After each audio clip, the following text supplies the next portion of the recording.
अध्याय दुसरा प्रारंभ. श्री गणेशाय नमः. जय जय अजिता सर्वेश्वराम. हे चंद्रभागा तटविहाराम. पूर्णब्रह्मा रुक्मिणीवरा दीनबंधो पाहि माम. तुझ्या वशिल्या वाचून अवघेच देवा हे शीन. कुडी माझी नसल्या प्राण कोण विचारी मढ्याते. सरोवराची दिव्य शोभाम तो यामुळे पद्मनाभाम. रसभरित आतला गाभाम टरफला ते महत्वानी. तुझी कृपा त्याच परी शरणांगता ते समर्थ करी. पाप ताप दैन्यवारी हेच आहे मागणे. मागले अध्यायी झाले कथनम समर्थ गेले निघून. तेने बंकटलाला लागून हुरहुर वाटू लागली. गोड न लागे अन्नपाणी समर्थांचा ध्यास मनी. न हाले दृष्टीपासूनी गजाननाचे रूप ते. जिकडे पाहावे तिकडे भास हो लागला त्यांचा खास. याचे नाव श्रोते ध्यास उग्या नसती पोरचेष्टाम.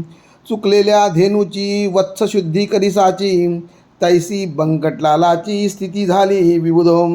हे हितगुद सांगावयाम जागा नव्हती कोठे तयाम. वडिलांपाशी बोलावया छाती त्याची होईनाम. ऐशा रीती चित्ती बले विचाराचे काहूर झाले. शेगाव अवघे धुंडाळिले परी न पत्ता लागला. घरी येता वडील पुजती भवानी राम सन्मती. बाळा तुझा आदवृत्ती कार्य झाली चंचळ. चित्ती उत्साह दिसेना वदनी दिसे म्लानपणा. ऐशा असह्य यातना होती कशाच्या सांग मजम. तू पोऱ्या तरणा ज्वान नाही कशाची तुला वान. ऐसे साच असोन चिंता तुर दिसतोसी. किंवा शरीरी काही व्याधी होत असे ती सांग आधी. चोरून पुत्र ठेवी न कधी गोष्ट कोणती पित्याला. काहीतरी सांगून केले पित्याचे समाधान. पुन्हा शोधा कारण फिरू लागला शेगावी. बंकटलालाचे शेजारी एक होते सदाचारी. घरी होती जमेदारी परी अभिमान नसे त्याचा. ते देशमुख रामाजी पंत वयाने वृद्ध अत्यंत. बंकटलालाने इत्यंभूत हकीकत त्यांना निवेदली. ते बोलले बंकटलाला तुझा वृत्तांत मी ऐकिला. तू जो पुरुष कथिसी मला तो योगी असावा कोणीतरी. योग्या वाचुनी ऐशा क्रिया मिळती न कोठे पहावया. पूर सुकृता वाचुनिया होणे न दर्शन अशांचे. तू घेतले दर्शन जन्म तुझा धन्य धन्य. भेटता ते तुझ लागून नेमलाई दर्शना. ऐशा स्थितीत दिवस चार गेले निघून साचार. बंकटलालासी तिळभर विसर न पडे तयाचा. गोविंद बुवा टाकळीकर होते एक कीर्तनकार.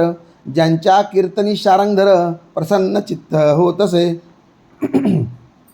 लौकिक यांचा वराडात होता मोठ्या प्रमाणात. ते आले फिरत फिरत कीर्तन कराया शेगावी. शंकराच्या मंदिरी झाली कीर्तनाची तयारी. धावू लागल्या नरनारी कीर्तन ऐकाया कारणे. बंकटलालही तेथे आला कीर्तन श्रवणासाठी भला. मध्ये शिंपी भेटला पितांबर नाम ज्याचे.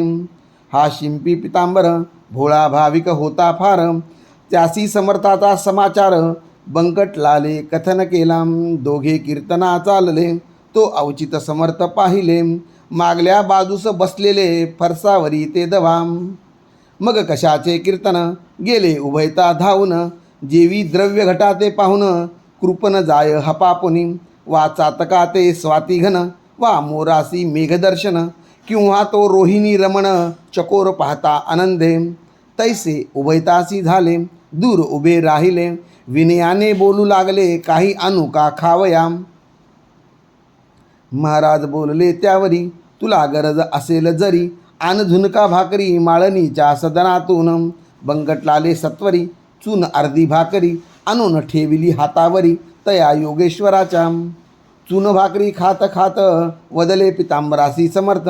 जा जाऊनी ओढ्या प्रत तुंबा भरोनी आन पाणी. पितांबर बोले गुरुराया ओढ्यास पाणी अल्पसदया. पाण्यात तुंबा बुडावया मुळी नाही अवसरम. इतके असून ते पाणी खराब केले गुरांनी. तेवी जाणाऱ्या येणाऱ्यांनी नाही पिण्याच्या योग्यते. मर्जी असल्या दुसरीकडून पाणी आणि तो तुंबा भरून. तई बोलले गजानन दुसरे पाणी आम्हा नको. नाल्याचेच आण पाणी आत तुंबा बुडवूनी उगीच ओंजळी ओंजळींनी तुंब्यात पाणी भरू नको. तुंबा घेऊन पितांबर तात्काळ गेला नाल्यावर तुंबा भरेल ऐसे नीर कोठे न त्याने पाहिले. तळवे पदाचे भिजतील इतकेच ते होते जल करून हातांची ओंजळ तुंब्यात पाणी भरणे नसे. ऐसी झाली आड विहीर चिंतावला पितांबरम हिया करून अखेर तुंबे स्पर्श केला जलाम. तो ऐसे झाले अघटित तुंबा ठेवावा जेथ जेथ तो बुडे तेथ तेथ खळगा पडून ओढ्याला. नाल्यांचे घाण जीवन तुंब्यात स्फटिका समान आले तैसे पाहून शिंपी चित्ती चकित झाला. तो म्हणे ही ऐसी स्थिती की आज झाली निश्चिती ती योगेश्वराची साच शक्ती संशय येते धरणे नको. तुंबा आणून ठेविला योगेश्वराचे सान्निध्याला त्याचा समर्थ स्वीकार केला झुणका भाकर सेविल्यावर. बंकटलालासी सुपारी मागते झाले साक्षात्कारी अरे माळिनीच्या भाकरीवरी माझी सेवा करतोस काम. काढ सुपारी खिशातून फोडून देई मद कारण ते ऐकता समाधान बंकटलालास झाले भाऊ.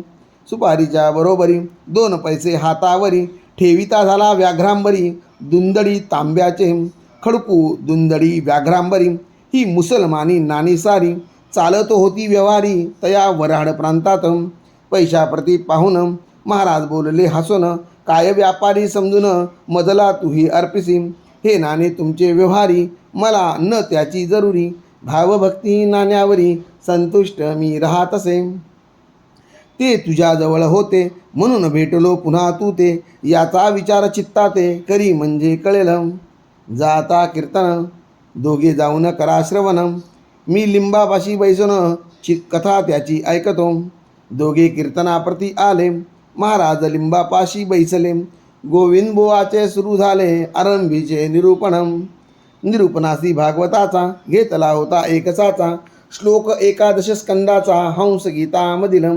बुवांनी पूर्वार्धा विशद केले त्याचा उत्तरार्ध समर्थ वदले. ते ऐकून घोटाळले गोविंद बुवा मनात हा उत्तरार्ध वदनारा पुरुष अधिकारी दिसतो खरा. जा त्या घेऊन मंदिरा याहो कीर्तन श्रवणास. बंकटलाल पितांबरम अनेक मंडळी निघाली इतरम समर्थासी साचार कीर्तनासी अनाभयाम. केली विनंती अवघ्यांनी श्रुते अति विनयानी परी बसल्या जागेपासून मुळी न महाराज हलले होम. गोविंद बुवा अखेर येऊन जोडीते झाले कर कृपा करावी एक वार चला शिवाच्या मंदिरी. तुम्ही साक्षात शंकर बरे न बसणे बाहेर धन्या वाचून मंदिर 07 समर्थाम. पूर्वजन्मीचे पुण्य भले माझे आज उदेले म्हणून हे दृष्टी पडले साक्षात चरण शिवाचे. कीर्तनाची फलप्राप्ती झाली आज मदप्रती वेळ न करा गुरुमूर्ती चला मंदिरी माझ्या सवे. ऐसे गोविंद बुवा बोलता समर्थ वदले तत्वता ठेवी एक वाक्यता भाषणी गोविंदा लव मात्रम. तू इतक्यात प्रतिपादिले अवघे ईश्वरे व्यापिले आत बाहेर काही न उरले मग हा ऐसा हट्टकाम. जे जे जयाने सांगावे ते त्याने आचरावे शब्द छलासी न करावे साधकाने केव्हाही. भागवताचा श्लोक सांगसी आणि त्याच्या विरुद्ध वागसी कथेकऱ्याची रीत ही ऐसी बरवी नवे गोविंदा. ओढभऱ्या कथेकरी तू न व्हावे भूमीवरी जा कीर्तन समाप्त करी मी येथून ऐकतो. बुवा कीर्तनी परत आले गरजून अवघ्या बोलिले तुमच्या शेगावी अमोल आले रत्न हे त्या सांभाळा. हे न शेगाव राहिले पंढरपूर खचित झाले चालते बोलते येत आले साक्षात हे पांडुरंग. यांची तरतूद ठेवावी सेवा यांची करावी यांची आज्ञा मानावी वेदवाक्या परिहोम. तरीच तुमचे कल्याण होईल निसंशय करुण अनायासे हे निधान जोडले त्या दौडू नका. कीर्तन अवघे सांग झाले लोक आपल्या घरा गेले बंकटलाल घरी आले चित्ती हर्ष माईना. आपल्या सन्मान्य पित्यासी हकीकत कथिली प्रेमेसी बाबा आपल्या घरासी गजानन आणा हो. पुत्राने जे कथन केले ते भवानी रामे ऐकले आणि प्रेमे ऐसे वदले तूच येत्या घेऊन. पित्याची मिळी संमती बंकटलाल हर्षे अति म्हणे कधी भेटेल गुरुमूर्ती मजला सदनी आणावयाम. पुढे माणिक चौकात चौथे दिवशी सद्गुरुनाथ भेटले बंकटलाला प्रत अस्तमानाचे समयाला दिनपती असता गेला. इकडे बोधसूर्य उदेला माणिक चौक प्राचीला बंकटलालाच्या भाग्याने गुराखी घेऊन धेनुस येऊ लागले ग्रामास. समर्थांच्या आसपास गायी जमू लागल्या. त्या वाटले नंदसूत आला येथे साक्षात. वृक्षावरी करतात पक्षी किलकिलाट आनंदे. दिवाबत्तीची तयारी दुकानदार करती खरी. अशा वेळी आला घरी घेऊन बंकट महाराजा. पित्याने मूर्ती पाहता क्षणी अति आनंद झाला मनी. नमन साष्टांग केले चरणी पाटावरी बैसविले आणि विनविले जोडून हात. काही भोजन करा येत तुम्ही साक्षात पार्वती कांत. प्रदोष वेळी आला याम शिव आराधन प्रदोष काळी. घडेल तो भाग्यशाली ऐशी आहे ऐकिली स्कंद पुराणी गोष्ट म्याम. ऐसे म्हणून आणले बिल्वपत्रात काळ भले. समर्थाच्या ठेविले परमभक्तीने मस्तकी. कराय ते भोजन ऐसे गेले बोलून. परिस्वयंपाका कारण अवधी आहे काहीसा. स्वयंपाक होईपर्यंत हे न थांबले जरी येत. तरी प्रदोषकाली पार्वतीकांत गेला उपाशी घरातून. त्यास करू कैसी तोड ऐसे संगळ पडले जड. जनसमुदाय प्रचंड जमला मौज पहावयाम. विचार केला अखेरी दुपारच्या पुऱ्या आहेत घरी. त्याच ठेवून तबकांतरी पुढे ठेवू समर्थाच्या. ते अवघेच जाणती कपट नाही माझ्या चित्ती. भावे भेटतो उमापती याचा आहे सिद्धांत. मी शिळे आवर्जून याच घालीत नाही अन्न. शिवाय पक्क्या रसोई कारण शिळे म्हणणे उचित नसे. चिंतिल्याप्रमाणे तयारी तात्काळ त्याने केली खरी. आणून ठेविले समोरी तबक एक समर्थाच्या. पुऱ्या बदाम खारका केळी मोसंबी मुळे देखा. बालाप्रती लाविला बुक्का कंठी घातला पुष्पहार. गुरुमूर्ती प्रसन्न जिते अवघे झाले जे विधे. जे जे घडले जे जे पडेल पात्राते ते ते खाती भराभर. उदरी सुमारे 3 चेर अन्न झाडविले जाजार. ते ते राहिले रात्रभर. श्री गजानन महाराज बंकटलाले दुसरे दिवशी. मंगल स्नान समर्थासी घातले असे अतिहर्षी. तो न थाट वर्णवे घागरी सुमारे 100. उष्णोदकाचा साचार पाणी घालती नारी नर. मन मानेल ऐशारिती कुणी शिकेकाई लाविती. कुणी साबण घेऊन हाती. समर्थाचे घासिती पदकमळ आवडीने. कोणी दवना कोणी हिना कोणी चमेली तेल जाना. कोणी बेली याच्या मर्दना करू लागले निजस्ते. अंगराग नानापरी रात्यांचे वर्णन कोण करी. बंकटलालाची या घरी उणे नव्हते कशाचे ते. स्नानविधी संपला पितांबर दोने जविला. अति सन्माने बैसविला योगी राजगादीवरी.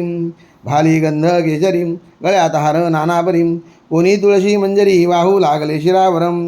नैवेद्य नाना परिजे झाले समर्थार्पण जाजे. भाग्य त्या बंकटलालाचे खचित आले उदयाला.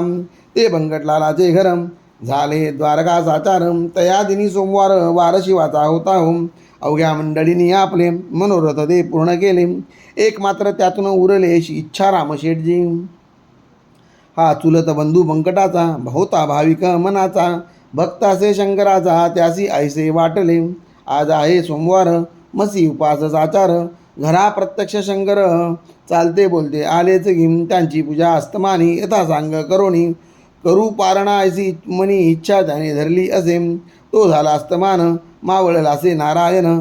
इच्छा रामे केले स्नान प्रदोष वेळा लक्ष्मी. पूजा साहित्य घेऊन साधूजी कागदान त्यांचे केले पूजन परमप्रेमी करुणी. आणि विनंती केली वरी झाले आहे दुपारी आपले ते भोजन जरी. परी आता काही खावे आपण जेवल्या वाचून. मी नाही घेणार अन्न आहे मजला उपोषण सोमवारचे गुरुराया. अवघ्या भक्तांचा हेत पुरला माझा मात्र राहिला. तो पाहिजे पूर्वीला तुम्ही कृपा करून. जनकुतूहल दृष्टीने पाहू लागले तयास्थानी. इच्छा राम तो घेऊनी नैवेद्याला परातीत. आंबे मोहर तांदळाचा 2 मुदी भातसाचा. नानाविध पक्वांनाचा थाट केला तयाने. जिलेबी राघवदास मोतीचूर करंजा नारचे घीवर. शाखांचे नाना प्रकार वर्णन करावे कोठवरी. अगणित चटण्या कोशिंबिरी वाडगा दयाचा शेजारी. तुपाची ती वाटेकरी ओदनाच्या सव्य भागा. 4 मनुष्यांचे अन्न ऐसा नैवेद्य परिपूर्ण. समर्थापुढे आणून ठेविला इच्छा रामाने. पाहून त्या नैवेद्यासी महाराज बोलले आपणासी. खातो खातो अहर्निशी ऐसा बोलसी गणप्याम. खा हे आता अवघे अन्न अघोऱ्या न करी अवमान, पाहू आले अवघे जन तुझ्या अघोर वृत्तीला. महाराज भोजना बैसले, अन्न अवघे पार केले, पात्री न काही ठेविले, मीठ लिंबू तेही पहाम. आग्रहाचा प्रकार काय होतो अखेर, हे दावण्यास आचार कौतुक केले गुरुवरे. खरान उलटी झाली, खाल्ल्या अन्नाची ती भली, ऐसीच गोष्ट होती गेली श्री रामदास एकदा. खिरीची झाली वासना, रामदासाची आमना, तिची खोड मोडण्या जाना. अखंड खीर प्याले की उलटही होता परत, ती भक्षू लागले सद्गुरुनाथ. श्री रामदास स्वामी समर्थ वासनेसी जिंकावयाम, तैसे लोकाग्रहाला घालावयासी शीघ्र आळाम. हा उलटीचा प्रकार केला अंगी बळ असवनियाम. सत्पुरुषाचे आचरण पुढील पिढीला साधन, होते कराया संरक्षण निसर्गाच्या धर्माचे. तेच समर्थ येथे गेले लोकालागी सुचविले, आग्रह करणे न चांगले तो विपरीत फळ देई. असो उलटी झाल्यावरी जागा केली सापदारी, नेऊन बैसविले पहिल्या परी. स्नान घालून महाराजा नर नारी दर्शन घेती. महाराजांची आनंद वृत्ती, तो भोजन करण्याप्रती दिंड्या आल्या दोन तेथे. आवाज ज्यांचे सुस्वर, खडे पहाडी मनोहर, विठ्ठलाचा नामगजन करू लागले आवडीने. हे इकडे महाराज आसनी होते ते वदले वदनी, भजनाची या मिशानी गणगणगणात बोधे. हेच सर्वदा त्यांचे भजन करीती, तिचक्या वाजवून ऐसा झाला आनंद जाण रात्रभरी देडायाम. गणगण हे त्यांचे भजन हमेशा चाले म्हणून लोकांनी दिले अभिधान. गजानन हे तयाला, जो स्वयंमेव ब्रह्म झाला, नाव रूप कोठून त्याला. नामारूपांचा गलबला प्रकृतीच्या श्रेयास, असती भाती प्रिया ठाई, योगेश्वर निमग्न राही. त्या आनंदा न वर्णवे काही, त्याची उपमा त्यालाच असे. आषाढीसी पंढरपूर, वा शिवमस्ती गोदातीर, वा कुंभमेळ्यासी साचार, गर्दी होते हरिद्वारी. त्या परिशे गावात बंकटालाच्या घरात, लांब लांबून असंख्यात जन येती दर्शना. स्वामी समर्थ गजानन हेच विठ्ठल नारायण, निश्चयच विटेच ठेवून पाय उभे राहिले. त्यांचे वचन गोदातीर, आनंद हा हरिद्वार. गजबजले शेगाव नगर, सदन राऊळ बंकटाचे. जो ब्रह्मपदा पोचला, जात कोठून उरली त्याला. सूर्याची या प्रकाशाला अवघेच आहे सारखे, नित्य यात्रा नवी येई, समाराधना होती पायी. त्याते वाणिता शेषही थकून जाईल निसंशय. तेथे माझा पाडकोन, मी कीटका समान, अवघे वदे गजानन, निमित्त करून माझ्या मुखा. समर्थाची दिनचर्या सांगतो थोडी या ठाया, अगाध त्यांचे चरित्र गाया, मज पामरा मती नसे. कधी करावे मंगस्तान, कधी हळात जाऊन, कधी कधी प्राशन करावे गडूळ जळाचे. त्यांच्या दिनचर्येचा नियम नव्हता एकसाचा, प्रकार वायूच्या गतीचा न ठरविता कोणासी. चिलमीवरी प्रेम भारी, ती लागे वरच्यावरी, नव्हती आसक्ती तिच्यावरी, ते केवळ कौतुक. असो आता दया भाव ठेवा ऐकावया, आली पर्वणी साधावया, वेळ करू नका. हे श्री गजानन चरित्र आदर्श हो भाविका प्रथम, हेच विनवी जोडून हात दास गणू ईशाते. श्री हरिहरार्पणमस्तु, शुभं भवतु. इति द्वितीयोऽध्याय समाप्तः. इति श्री गजानन विजय ग्रंथस्य द्वितीयो अध्याय समाप्तः. जय जय रघुवीर समर्थ, जय जय गुरुदेव दत्त.